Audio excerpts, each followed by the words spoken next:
Hare Krishna, welcome to our channel the way of law. तो आज के वीडियो में हम लोग कन्फेशन के बारे में पढ़ेंगे। कन्फेशन क्या होता है? सबसे पहले ये समझिए, जो कन्फेशन है ना, वो एक तरीके का एडमिशन ही होता है। यहाँ पे ये क्रिमिनल केस में होता है। यहाँ पे जो अक्यूज रहता है वो क्या करता है, अपने क्राइम को एक्सेप्ट करता है कि हाँ, अपने गुनाह को कबूल करता है कि हाँ, ये जो क्राइम है ये मैंने ही किया है। इसीलिए हम लोग बोलते हैं कन्फेशन। अब इसका रेलेवेंस एविडेंस लॉ में क्या है, ये समझना बहुत जरूरी है, तो ही आगे आपको समझ आएगा, वरना सेक्शन चलते रह जाएंगे, है ना, और हम सोते रह जाएंगे। तो ये जानने से जरूरी है कि देखो, जब कभी क्रिमिनल जो है अपने गिल्ट को एक्सेप्ट कर रहा है तो कोर्ट उसे कंसिडर करेगी या नहीं करेगी, ये हमें एविडेंस से पता चलेगा। अब कन्फेशन किसको किया गया है ना, कि पुलिस ऑफिसर के सामने किया गया है, मजिस्ट्रेट के सामने किया गया है, कि रैंडम थर्ड पर्सन को किया गया है, तो एक्चुअली में कन्फेशन किसके सामने होना चाहिए तो ही कोर्ट कंसिडर करेगी, ये चीज हम लोग पढ़ेंगे। हम लोग ये पढ़ेंगे कि कन्फेशन जो होता है कब इररिलेवेंट होता है, मतलब इंसान ने एक्सेप्ट तो कर लिया अपना गिल्ट, लेकिन कोर्ट से मानेगी नहीं, उसमें कोई एविडेंशियरी वैल्यू है ही नहीं। तो ये सारी चीजें बेसिकली हम लोग एविडेंस एक्ट पे पढ़ते हैं। तो अगर मैं आपको एक जनरल आइडिया दे दूं, तो जो भी कन्फेशन होता है ना, अगर वो पुलिस ऑफिसर के सामने किया जा रहा है, ठीक है, एकदम जनरल आइडिया, मैं सेक्शन में नहीं जा रहे, ऐसे ऊपर से बता रही हूँ।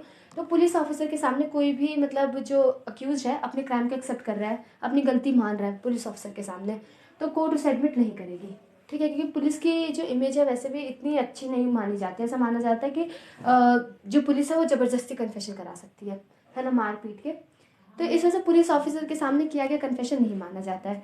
सबसे जो तगड़ी वैल्यू है कि मतलब जिस कन्फेशन की मानी जाती है, वो मजिस्ट्रेट के सामने, जो भी कन्फेशन मजिस्ट्रेट के सामने हो रहा है उसकी एक्चुअली में एविडेंशियरी वैल्यू रहती है, कोर्ट उसे कंसिडर करती है, कोर्ट उसे रिलेवेंट मानती है सजा सुनाने में, ठीक है। तो ये था एक जनरल आइडिया। अब हम लोग आगे बढ़ते हैं और देखते हैं कि सेक्शंस को देखेंगे हम लोग, है ना। तो यहाँ पे सबसे पहला हम लोग ये पढ़ेंगे कि जो कन्फेशन है वो इररिलेवेंट कब होता है, मतलब कब उसकी वैल्यू नहीं है, ठीक है, मतलब कब जो एक्यूज अपने गिल्ट को मान रहा है, एक्सेप्ट कर रहा है, लेकिन कोर्ट उसको कोई वैल्यू नहीं देगी, कोर्ट उसे कंसिडर ही नहीं करेगी। तो उसके लिए हमारे दो सेक्शन है, सेक्शन 24, 28। मैं कन्फेशन से रिलेटेड सारे सेक्शंस बताऊंगी, ठीक है ना। तो देखो, सबसे पहला कंडीशन ये है कि अगर मान लो जो उससे कन्फेशन कराया जा रहा है, डरा के कराया जा रहा है, ठीक है, या फिर झूठा प्रॉमिस करके कराया जा रहा है कि आप बता दो हमें अपना क्राइम, है ना, आप अपने गिल्ट एक्सेप्ट कर लो तो हम आपको पनिशमेंट नहीं मिलेगी। किसी का मर्डर कर कर आया है, आपको इससे ये बोले कि तुम अपना क्राइम एक्सेप्ट कर लो तो तुम्हें सजा नहीं होगी, तब देखो ये तो कितनी फालतू बात बोल रहा है ना। तो ये वाला जो कन्फेशन है, कोर्ट इसे एडमिसिबल नहीं मानेगी, कोर्ट इसे कंसिडर नहीं करेगी। अब ये जो इंड्यूसमेंट है या थ्रेट है, प्रॉमिस जिसकी मैं बात कर रही थी, वो कौन कौन करेगा? वो करेगा जो कि पर्सन इन अथॉरिटी है। पर्सन इन अथॉरिटी का मतलब क्या? जो अक्यूज है उसे ऐसा लगना चाहिए, जो भी इंसान उसे डरा रहा है या प्रॉमिस कर रहा है या इंड्यूस कर रहा है, तो अक्यूज को ऐसा लगना चाहिए कि ये इंसान केस को इन्फ्लुएंस कर सकता है। जरूरी नहीं है कि हमेशा पुलिस ऑफिसर ही हो या जज हो, नहीं, कोई भी इंसान जिसका केस से कनेक्शन हो और अक्यूज को ऐसा लग रहा है कि हाँ, ये इसका इन्फ्लुएंस हो सकता है केस पे, ठीक है। सपोज मान लो कोई पॉलिटिशियन है जो कि जज का बहुत अच्छा दोस्त है, बहुत सारी चीजें हो सकती है, मतलब बस अक्यूज को ऐसा लगना चाहिए। फर्क इससे पड़ता नहीं है कि इन्फ्लुएंस होगा कि नहीं, इन्फ्लुएंस तो देखो कोई नहीं कर सकता केस को, है ना, रूल तो यही है, लेकिन अक्यूज को ऐसा लग रहा है उस इंसान को देखकर कि ये जो इंसान है केस को इन्फ्लुएंस कर सकता है।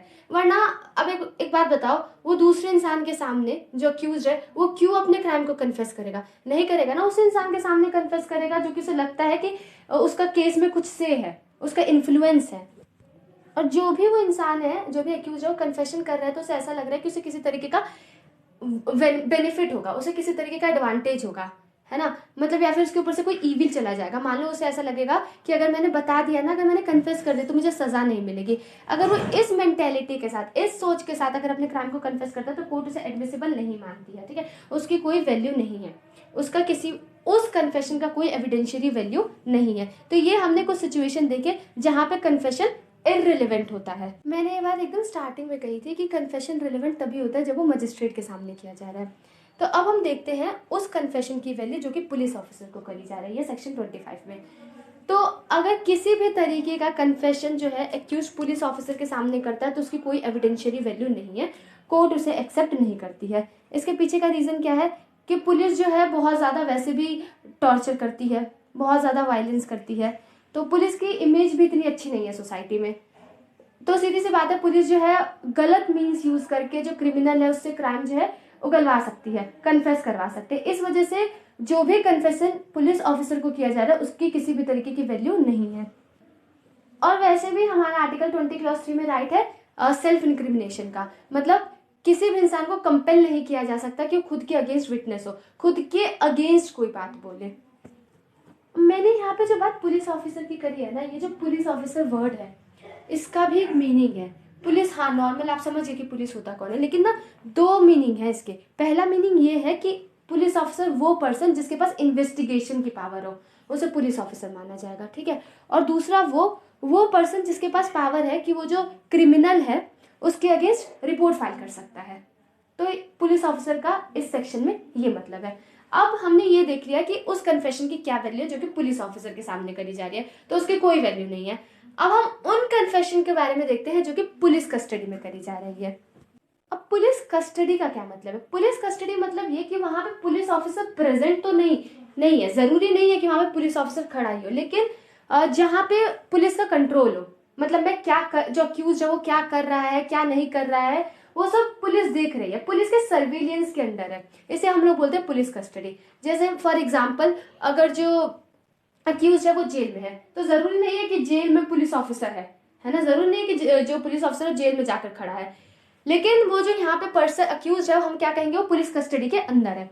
तो ये सेक्शन ये कहता है कि किसी भी तरीके का अगर कन्फेशन पुलिस कस्टडी में किया जा रहा है तो उसकी कोई भी एविडेंशियरी वैल्यू नहीं है, कोर्ट उसे कंसिडर करेगी ही नहीं।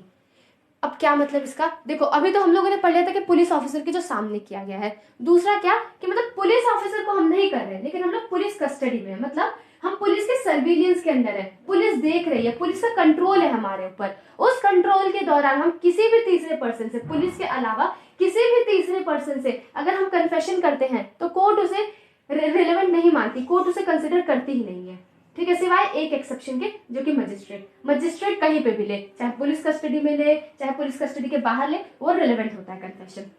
अब जैसे मैं आपको एक एग्जांपल देती हूँ, जैसे क्या होता है, पुलिस अपने साथ कार में अक्यूज को लेके जा रही थी, पुलिस बीच रास्ते में कहीं पे उतरती है। अब क्या होता है, उतने में ये जो अक्यूज रहता है अपने क्राइम को कन्फेस कर देता है ड्राइवर से, तो क्या इसकी कोई एविडेंशियरी वैल्यू होगी, कोर्ट इसे रिलेवेंट मानेगी? तो इसका आंसर है नहीं। क्यों? क्योंकि यहाँ पे भले से पुलिस ऑफिसर उस कार के अंदर नहीं था, लेकिन जो अक्यूज है वो पुलिस कस्टडी के अंदर था, पुलिस के कंट्रोल में था। समझ आ गया? तो अगर मान लो कोई भी अक्यूज है वो जेल में है, ठीक है, उस दौरान मीडिया पर्सन आते हैं, बहुत सारे लोग मिलने आते हैं, उनमें से किसी से भी कन्फेस कर देता है, तो क्या उसकी एविडेंशियरी वैल्यू होगी? कोर्ट उसे कंसिडर करेगी? नहीं, कोर्ट उसे नहीं कंसिडर करेगी। क्यों? क्योंकि वो इंसान वहां पे पुलिस कस्टडी के अंदर है। मतलब एक चीज देखो कि क्रिमिनल को, जो भी मतलब अक्यूज है, उसे कितना ज्यादा बचाने की कोशिश करी जा रही है। और यहाँ पे एक और चीज पता चलती है हमें कि जो हमारा लॉ है वो कस्टोडियल वायलेंस या फिर मतलब इन चीजों को कितना प्रिवेंट करने की कोशिश कर रहा है। वो पहले ही बोल दे रहा है कि पुलिस के सामने तुम कुछ भी बोलो, कोर्ट में उसकी वैल्यू नहीं होगी। तो एक तरीके से पुलिस है वो वायलेंस कम करेगी, है ना, अक्यूज को फालतू का नहीं मारेगी, फालतू का नहीं उगलवाएगी कि अपना गुनाह कबूल करो, ऐसा नहीं होगा।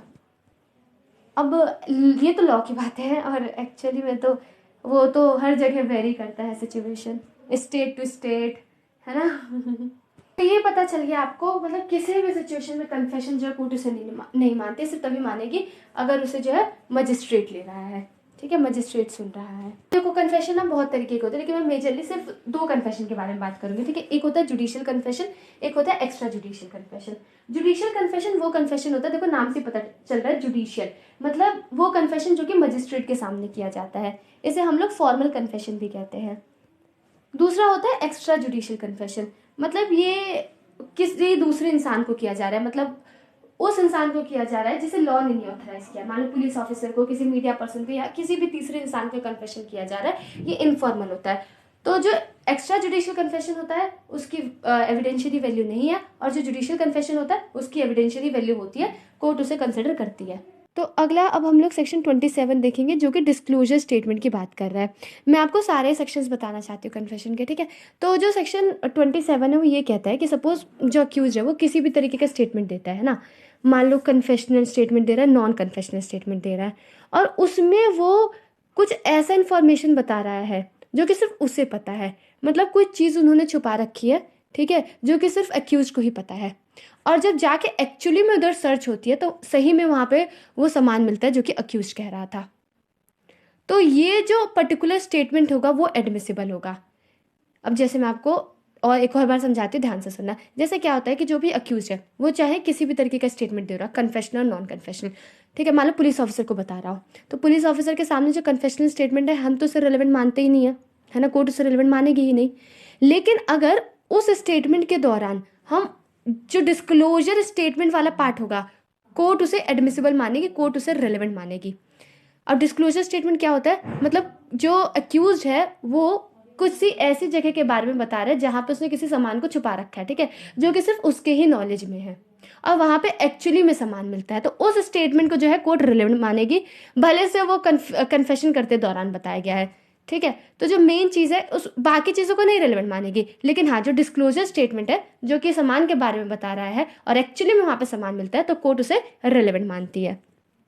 तो ऐसे ही कुछ बात Agnu नगेशा versus state of Bihar के केस में कही गई थी। यहाँ पे कहा गया कि वो कोई सा भी स्टेटमेंट देता है ना जितना वो कन्फेस कर रहा है वो सब रिलेवेंट नहीं माना जाएगा, ठीक है। या फिर जहाँ पे वो बता रहा है कि उसने सामान छुपाया वो उसे भी रिलेवेंट नहीं माना जाएगा, उसे रिलेवेंट तब मान लिया जाएगा जब वहाँ पे एक्चुअली में सामान मिल जाता है और वो उस किसी पर्टिकुलर ऑब्जेक्ट के बारे में बताता है जो कि सिर्फ उसके ही नॉलेज में है। फिर मोहम्मद इनायतुल्लाह के केस में ये कहा गया कि वो जो सामान है जो आपको मिला है वो किसी ओपन स्पेस पे नहीं रहना चाहिए। क्यों? क्योंकि अगर ओपन स्पेस पे होगा तो ऐसा थोड़ी कि सिर्फ अक्यूज को ही पता होगा, किसी और को भी पता हो सकता है। तो इस बात का ध्यान रखना है कि ओपन स्पेस पे ना हो, किसी हिडन जगह पे हो, वरना जो चीज़ ओपन प्लेस पे है वो तो बहुत लोगों को पता हो सकती है ना। तो इसमें अक्यूज हमें क्या अलग बता रहा है? कुछ भी नहीं।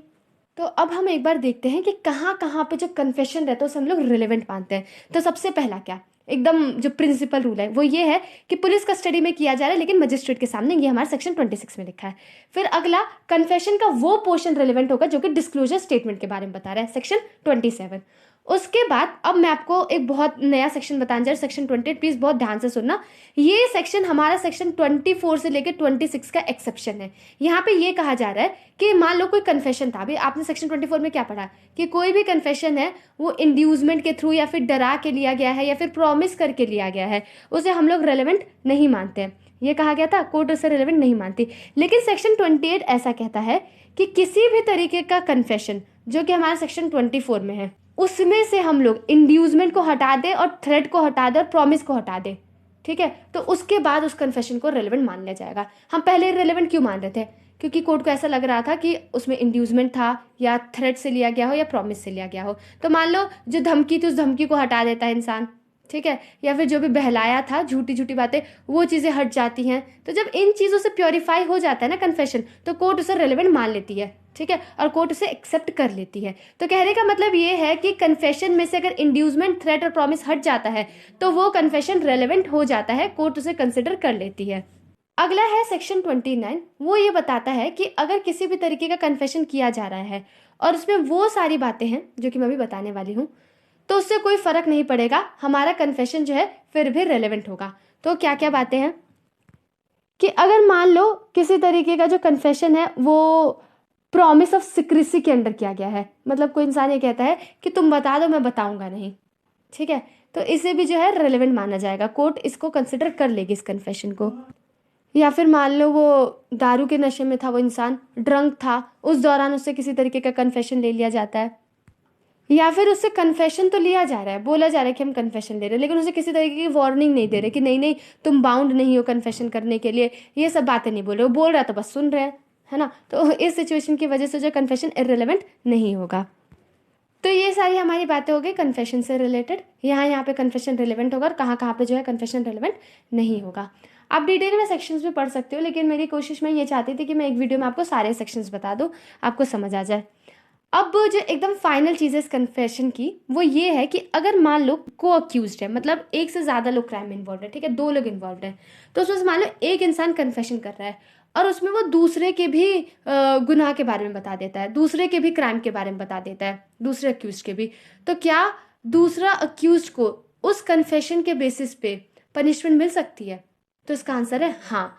तो जो एक को अक्यूज का कन्फेशन होगा दूसरे को अक्यूज के अगेंस्ट रिलेवेंट होगा। जैसे एक एग्जांपल देती हूँ, यहाँ पे मान लो ए और बी 2 को अक्यूज है। ए क्या कहता है कि मैंने ही ये क्राइम किया था, ठीक है, और मैंने बी के साथ मिलकर किया था, तो क्या बी को सेंटेंस दे दी जाएगी कन्फेशन के तौर पे? हाँ, दे दी जा सकती है। ठीक है, तो यहाँ पे क्या इंपॉर्टेंट क्या बात है कि अगर को अक्यूज भी किसी अपने दूसरे को अक्यूज के अगेंस्ट कन्फेशन करता है तो कोर्ट उसे रिलेवेंट मानती है। एक केस देते हैं, इस केस में ये कहा गया था कि जो कन्फेशन है ना उसे बहुत ज़्यादा रिलायबल माना जाता है। क्यों? क्योंकि यहाँ कोई भी इंसान अपने अगेंस्ट किसी तरीके का एडमिशन नहीं करेगा, कोई वो ऐसी चीज़ नहीं बोलेगा जो कि उसके अगेंस्ट जाए, तो अगर बोल रहा है तो मतलब वो सही ही है। So Hare Krishna, if there is any doubt do mention. और मैंने कोशिश करी कि मैं सारे सेक्शंस बता दूँ, तो आई होप आपको सारे सेक्शंस समझ आ गए हैं।